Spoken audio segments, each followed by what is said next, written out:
जय हिंद दोस्तों, स्वागत है आपके अपने YouTube channel target your goals पे। जैसा कि आप जानते हैं हम लोग 100 डे के टारगेट पे है ना, जो कि आज हमारा 7 डे है, जिसमें हम लोग आज क्या पढ़ने वाले हैं।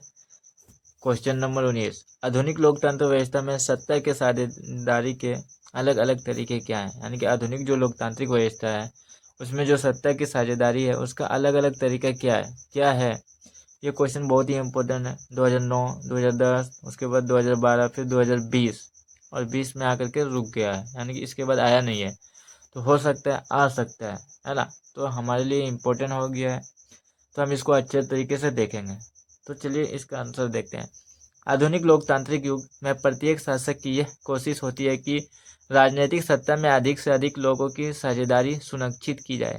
क्या की जा सके, यानी कि राजनीतिक जो है सत्ता उसमें क्या अधिक से अधिक लोगों को सुनिश्चित की जाए ताकि शासन को अस्थायी और विकाऊ बनाया जा सके। वर्तमान लोकतांत्रिक युग में सत्ता में साझेदारी के निम्न 4 रूप हैं। कितने रूप हैं?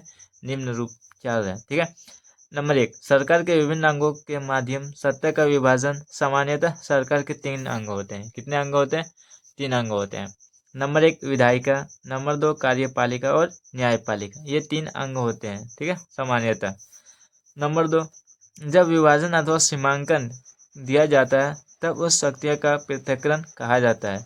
ऐसा करने से किसी एक अंग के द्वारा शक्ति का दुरुपयोग की संभावना कम होती है। यानी कि ऐसे जब बांटा रहता है तो क्या होता है, अगर किसी एक के हाथ में रहता है तो वह उसका दुरुपयोग करता है, लेकिन जैसे ही बांटा हुआ होता है तो इसमें दुरुपयोग होना की संभावना बहुत ही कम हो जाता है।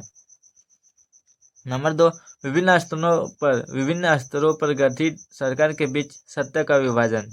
सुविधा हेतु शासन व्यवस्था को 3 स्तर पर विभाजित कर दिया गया है। यानी कि सुविधा के लिए शासन व्यवस्था को कितने स्तर पर विभाजित किया? तो 3।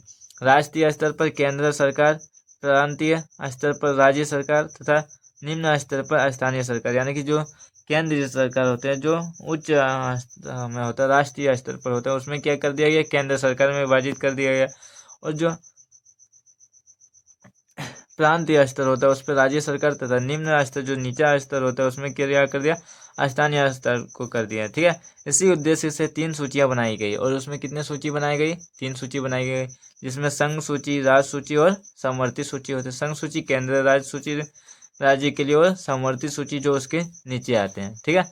नंबर 3, निम्न समुदाय के बीच सत्ता का विभाजन। प्रायः प्रत्येक लोकतांत्रिक देश में अनेक जाति, धर्म, भाषा के लोग रहते हैं। ऐसे देशों में सत्ता का बंटवारा इस प्रकार किया जाता है कि अल्पसंख्यक और बहुसंख्यक समुदाय दोनों की सत्ता में साझेदारी हो सके। ऐसा इसलिए किया जाता है कि ताकि विभिन्न सामाजिक समूहों के बीच एकता कायम हो सके। ये हमारा था एक इम्पोर्टेंट क्वेश्चन जो हमने देखे। अगर आपको ये क्वेश्चन अच्छा लगा हो तो आप इसको अच्छे से कॉपी में नोट कर लीजिए, उसके बाद याद कर लीजिए, क्योंकि ये इम्पोर्टेंट है 2025 के लिए। और अगर आज से ही आगे और वीडियो चाहिए तो आप मेरे चैनल को सब्सक्राइब कर लीजिए, ताकि आने वाले हर वीडियो आपको सही टाइम पे मिलते रहे। धन्यवाद।